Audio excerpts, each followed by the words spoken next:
Hey everyone, welcome back to A Life of KG and Happy New Year. I can't believe we are in 2024. Absolutely crazy.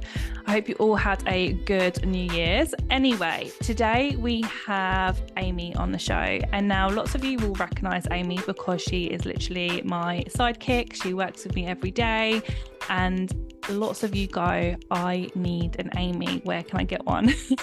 So I'm going to bring Amy on the show quite a lot, and so you guys can, have a bit of Amy too. And if any of you have any questions moving forward on marketing, on launching, on literally anything that her role does, then please send them in because we will make sure that we get them answered on the podcast.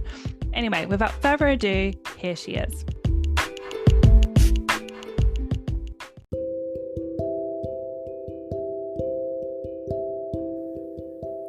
Are you a trainer with a salon or an academy and would love to grow with government funding, but just need some help and support?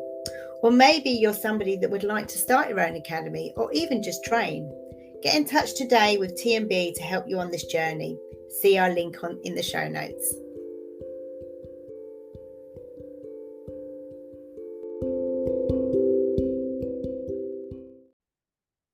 Happy New Year, everyone. Can you believe we are in 2024? That's absolutely nuts.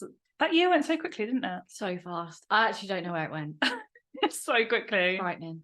So you might hear someone's voice just then. Well, that is Amy. She's literally like my sidekick, aren't you? Something like that. So you guys might have seen her lots on my Instagram and when we do in-person days and when we stay away, like Amy's always with me. And I wanted to bring Amy on the podcast and actually do some more duo. Is it called duo? Duo podcast? Yeah, you're basically digging into me, aren't you? Everyone always goes for me, we need an Amy. Like everyone's like, I need an Amy, I need an Amy. So I'm giving you all a piece of Amy. So you should be really excited. Oh God, I don't know how to take that. I'm not good at talking about myself either. Well, you're going to love this episode then. So I want to go over Amy's story today, how she joined KG and what she does day to day, which will then hopefully help you guys in turn on maybe what you could implement into your businesses and how it's affected me as the business owner as well, how it's eased up my day. So let's go to you, Amy. How did your role come around? Well, how did you know about KG? Let's go back. Oh God, right back. We're going right back to like 2017. Oh my God, that's crazy. It was 2017, wasn't it? Yeah, I think it was. So I wanted to do a lash course with Katie. I'm local, so I knew of KG anyway, didn't I? Mm-hmm. So I came to Kate to learn lashes. My mum was my model. So we met that way. And as I left, I'm cutting the story really short, but as I left, Kate literally offered me a job there and then. And I declined it. What bitch? Yeah, I declined it. I was working in care, so I was like, oh, I don't really know what direction I want to go in. I thought this would be kind of more of a side hustle thing. And then further on from that, I spoke to you, I think it was a few years later, wasn't it? Yeah, about franchising. About franchising. I mean, that's actually laughable. That's actually laughable that I thought that I could have a KG salon franchise because I don't think so. You're putting yourself down there. No, that's laughable. I couldn't deal with the stress, the ag. I would have a mental breakdown. Basically, she's seen behind the scenes of what really happens as a salon owner, and she's like, I am out. Yeah, it's just, I don't think that would have been a good plan. But all of it happened for a reason, didn't it? Mm-hmm. So I'd come to you with that. Wasn't for me, really, was it? Then my mum got poorly. I had to look after her for 18 months. Then she passed away, and I was working in the hospice that my mum passed away. And I don't want to make this podcast really depressing, but that was where I was working. So I had to come out of work for a little while to like breathe and things like that. And I had to move out of my mum's home at the time as well. So I had it all going on. It was all happening at the same time. I didn't know where I was going, what direction I wanted to go in. I just knew that I needed to come out of care. Like, it was just way too close to home for me now. And the opportunity came up on Instagram, because I used to stalk Kate on the daily on Instagram. It came up on Insta that she was looking for an apprentice. And I was like, oh, apprentice, can I do it? I thought, yeah, do you know what? I can do this. I had 3 jobs, didn't I, when I joined you? I don't know how you did it. So I applied for it. And I was literally viewing my house, wasn't I, at the time, my new house. And she wanted to interview me that day. So because she already knew who I was, I think that was like my golden ticket in a little bit. So she knew who I was. And then, I literally ran home, went to the interview, had no idea if I'd got it or not, but I'd like tried to persuade you that I could do it, because you were so worried about the pay. And I was so worried, because I'm like, I don't want this to sound in any way awful, but I was like, she's so much better than like an apprentice, like, and you've already got that job and the income and all the stuff that comes with it. And I felt like I didn't want to feel that you was going backwards. Yeah. Even though it was the start of a new career. Yeah. Whereas for me, I viewed it completely opposite. I was like, this is my fresh start. This is what I've been wanting for so long, like a gateway out of care, and a whole new career with someone that I stalk daily. God, I should be worried. So now, that's basically how it came about, wasn't it? You offered me the job. I think you were apprehensive. Yeah, but you offered me the job. Yeah, and I was like, yes. And we had so many applicants. So what this job actually was, I don't even think we've touched on that, was customer service apprenticeship. So I actually decided that I wanted someone to help me with my socials, my email marketing. Obviously, I have 3 companies, so trying to juggle all them balls all the time and make sure the emails are going out consistently. Well, they weren't. Like, they were all going out, and the emails and the socials were being done, but consistency and really having a structure and strategy behind it all, it was way too much for me to do alone properly. And that's why I say to everyone all the time, like, you can't do everything on your own. You have to outsource things.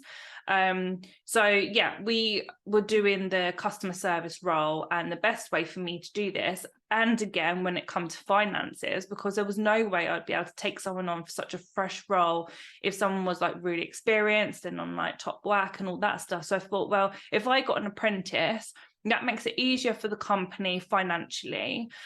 Secondly, I can give someone an opportunity that wants to learn something new. And thirdly, they'll be able to grow with the business, which is exactly what's happened. Yeah. And it was a bit of a test for both of us, wasn't it? Because it was something you'd never done before. So, and it was obviously brand new to me. It was a whole new role for the both of us. Yeah. We sort of learnt together, didn't we? Yeah, definitely. So the first year was like a real learning curve, again, like for both of us. I was teaching Amy every single thing I knew. Any courses we could purchase, we would. You would be studying constantly, like marketing. One of the things I'd say, which is really good, is to get someone that can really get into your head as the business owner, whether you're a salon owner or you're a training academy or whatever that looks like. If someone can like get into your head, how would you write? So Amy knows, like, this is what Kate would say, this is how Kate would express that, these are the words she would use. And so she was really good at doing it. So when she was sending emails, I was like, oh my god, like, I feel that I wrote that. So yeah, what would you say is like your day-to-day now? Because obviously the apprenticeship's over, you passed that with flying colours, even though it was hard, wasn't it? I was stressed, but I'm a stress head anyway, aren't I? But I was so nervous for that exam. I was so nervous. Do you know what? Just as you were speaking there, I was thinking, you know, at the very beginning, I mean, I had Instagram myself, like my personal account, but I didn't know like what engagement was or like insights to look at that. I knew how to post a story and post a post, but I didn't understand like hashtags and how to get leads and all of that. Like, that was totally foreign to me. So I have learned a lot now. So my day-to-day now, God, what do I do, Kate? I don't know. I hope you do some work. It's very varied at times. So my day-to-day now is I look after 3 social media accounts and 3 email accounts, don't I? So I do all the social media across the platforms. Kate's one we sort of do together, don't we? Yeah. We do half and half. We work as a team with that one. But Pro and Salon, I do solely. Everything from, you know, creating the content, the reels, the captions, the inbox, the DMs. I deal with all of that, and then the emails as well. So all the campaigns that go out, I deal with those. I've learned how to like create a funnel to get and lead magnets, things like that, to get people's information.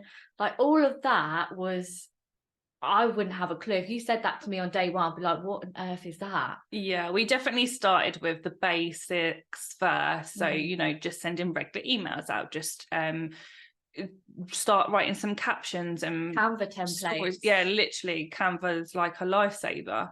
And then we went on to, right, I started leveling up in my business and how I was as a businesswoman, which then meant, okay, let's start creating lead magnets. Some of you now might be, okay, what the hell was a lead magnet? So a lead magnet is putting something out there in return for an email address. So you guys would have heard me say like so many times, social media we don't own, so we are putting so much energy into social every single day, and we still do.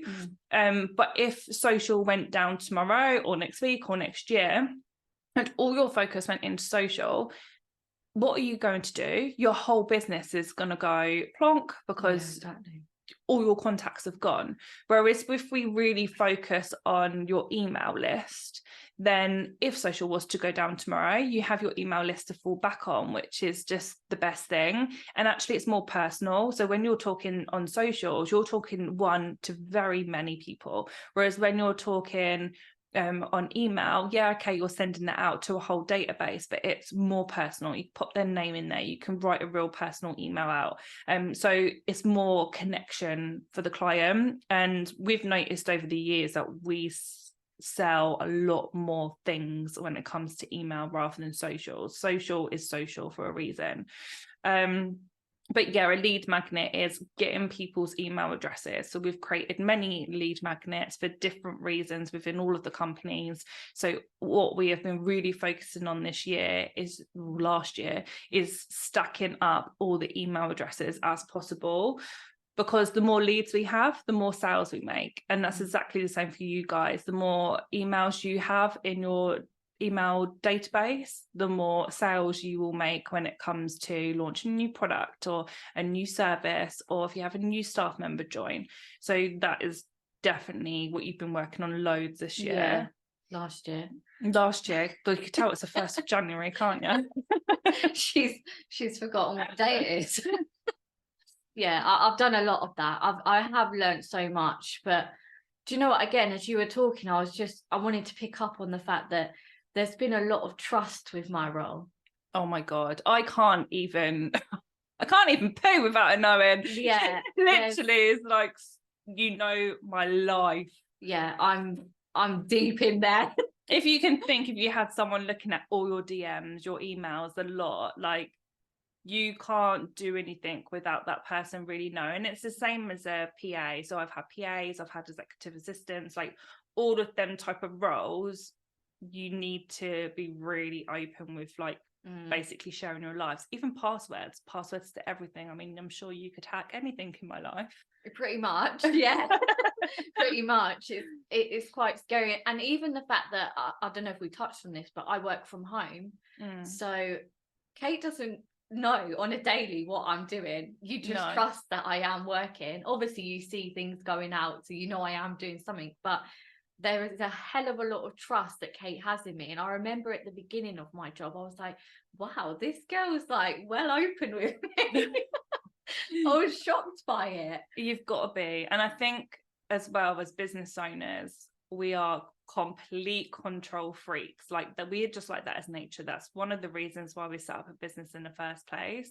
So then when we start delegating things out, or get that first team member or whatever that is, you have to let go of some of the business to be able to grow yourself. Now, there's no way I mean, last year we grew a phenomenal amount. I think more than we've ever grown in the 15 years I've been in business across the brand as a whole.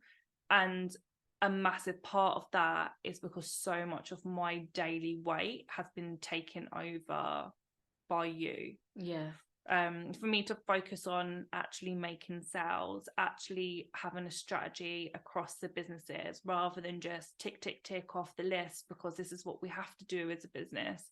So it's changed a lot. So if you're scared, like, and thinking, oh, but I'm just not ready yet, trust me, no one's ever ready. No one's ever got the money in the bank to pay someone, or if you have, then incredible. But no one's got that just surplus cash flow.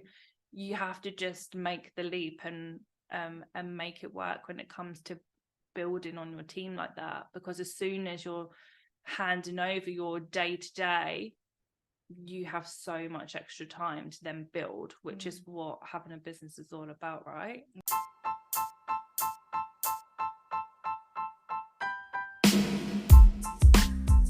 Sign up for my live event, Marketing Made Easy, in April. If you are in the hair, beauty or aesthetic space, this day is for you. I'm going to break down all the strategies you should be doing in your business to be bringing in more clients. I'm going to show you exactly how easy marketing can be, how you can do it without taking tons of time, and how you can get them clients through your door straight away. There are limited tickets, so make sure you get yours today, and I look forward to seeing you in April. Yeah, 100%. But do you know what? I'm just thinking a lot of people listening, like, that's probably their biggest fear. It's like letting someone in and handing literally your keys pretty much over to someone else to see your whole business as a whole. Like, there's nothing's hidden. That's quite scary, isn't it? Yeah. I don't know how you... It is scary, but then I'm like, okay, if you've got nothing to hide, then it doesn't matter. The other fear, which will be in most people's heads, is, well, okay, they're going to know everything. So what if they leave? What if you leave and you set up something else? And that's always going to be a fear. Going to be someone's fear.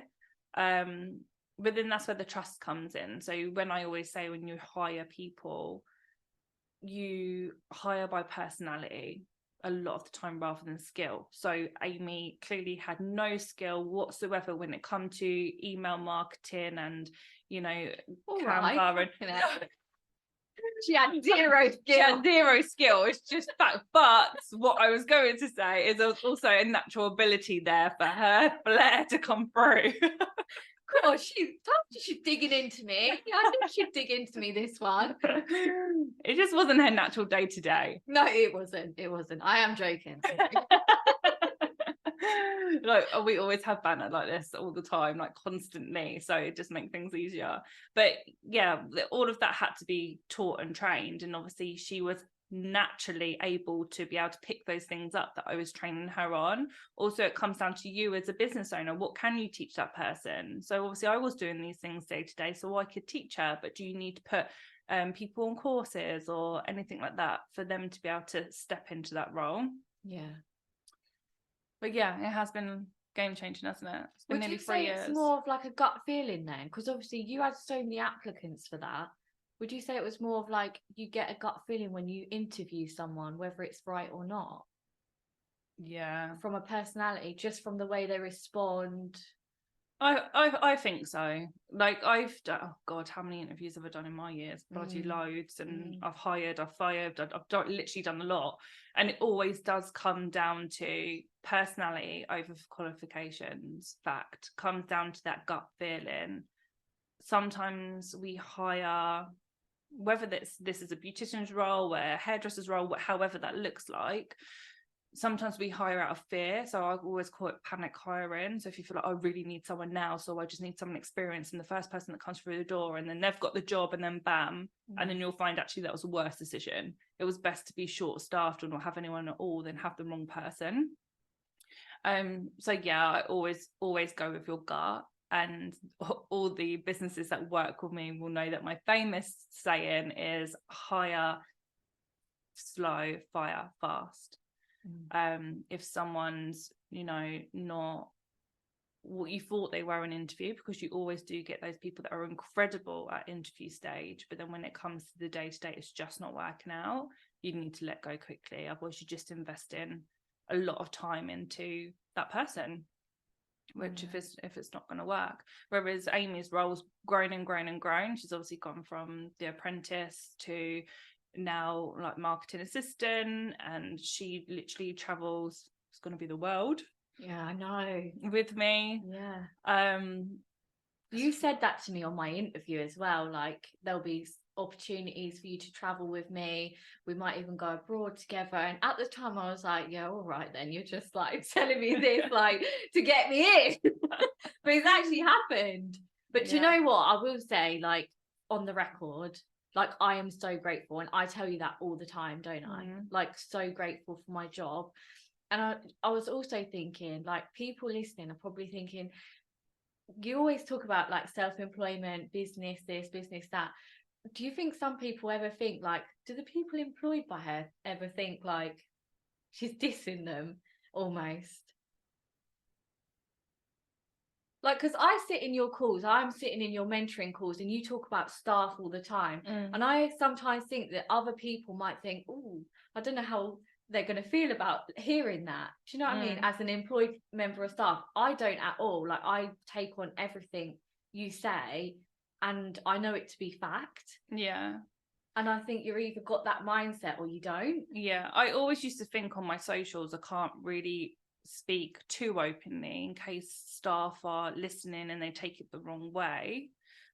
So there's been loads that I've held back over the years, which I don't feel I do anymore, because I think my thing is there's a small selection of people that can be business owners, as in business owners successfully, okay, a business that lasts more than 5 years. Like, it's rare, unfortunately, that happens.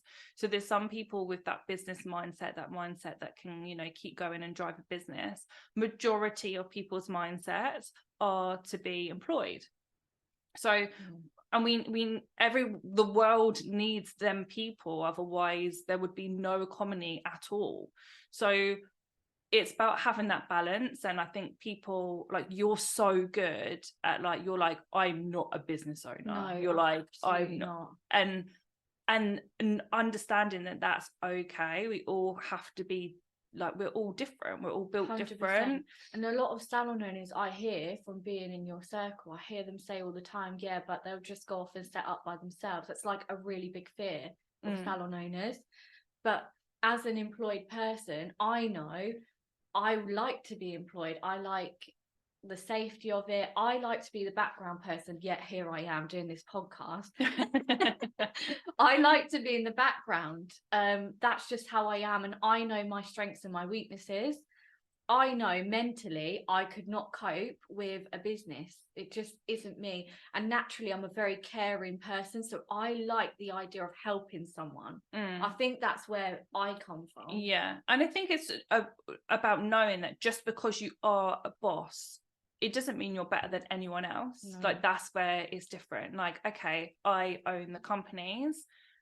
I work my arse off to make sure all of my team will always be paid. Like, we're working to feed everyone. That's how I look at it. But also I could not be where I am whatsoever if it wasn't for having a team backing me and being there for me and working for the companies. So as a boss, I'd like to think that I'm a good boss. So, okay, I have employees, but I do anything for them. I'll always be there for them. Like, I give them the training they need, the support they need. If they need personal assistance in some way, I'll make sure I'm there. Yeah, it's give and take, isn't it? It definitely is that yeah, making it fair. Like, just because you have employees, it doesn't mean they're a different level. No, like 100%. I make sure everyone is on the same level. You don't make people feel like that either. No. So you've always got to be, you know, business minded, put your business hat on, like, make decisions that are difficult, very difficult when it comes to, okay, is the business profitable and all the things that why you have a company. But it's also always realizing you will have no business if you don't have a good team. So you always need to treat them right. I think I'm a good boss. She's rubbish. rubbish. No, I'm joking. Blink if you need help. No, I'm joking. No, she is a really good boss. She honestly, hand on heart, she's the best boss I've ever had, and I've had awful bosses, like really terrible, like no respect. Like I remember even it was Christmas, wasn't it? I think it was my first Christmas with you.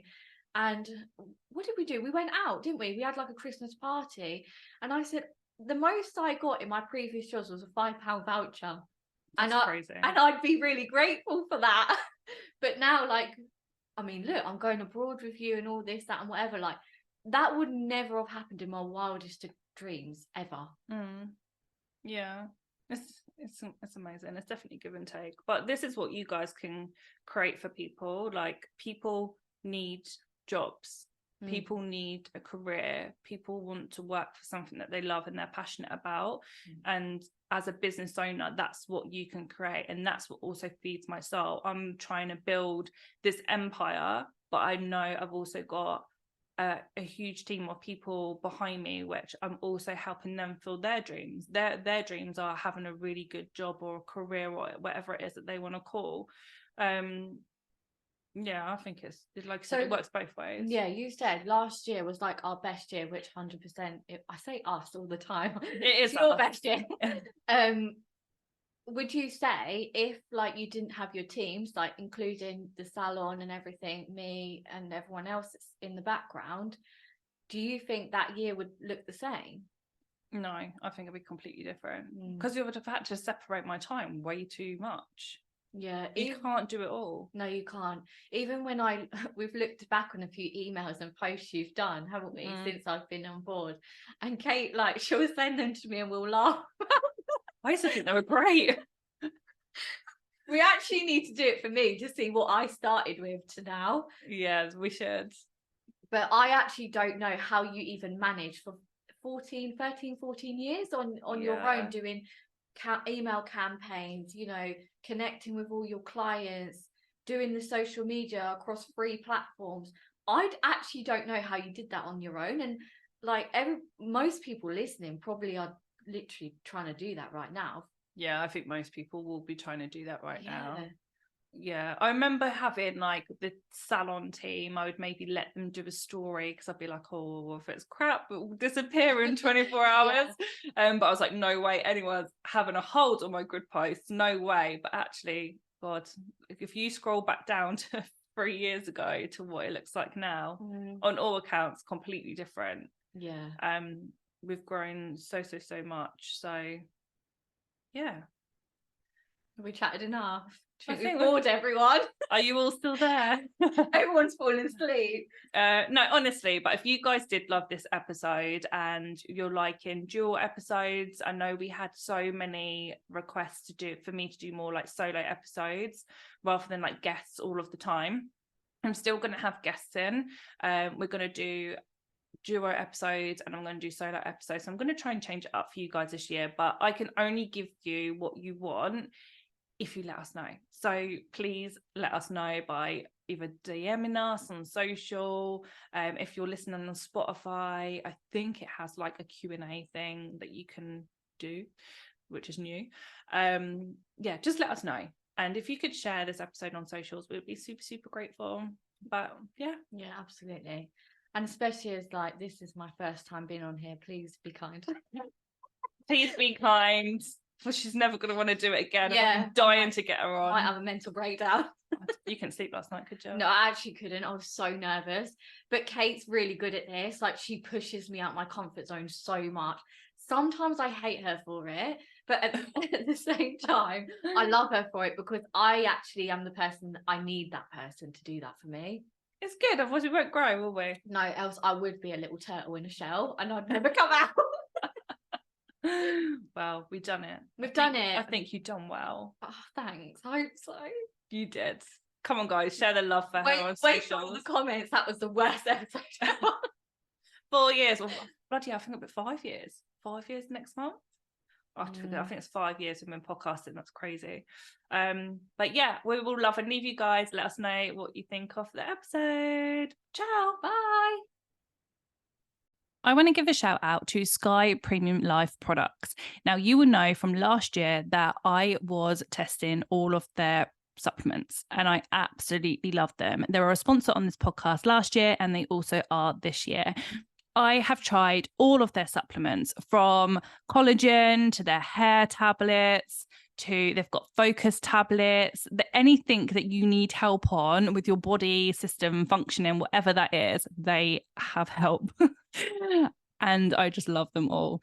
I would highly, highly recommend them. We also started selling it within our business, making extra money in the salon with retailing the products. And because they're extremely reasonably priced, clients are loving them. Lots of my clients were also using them and they're selling them in their businesses too. So if you want to grab a discount, you get 15% off their products. The link is in the show notes. If you want to sell it within your business, reach out and I'll tell you exactly how to do that, or you can just message them directly. But I highly, highly recommend you take these for your own well-being. And I also recommend, if you have a business, that you're selling it within that too.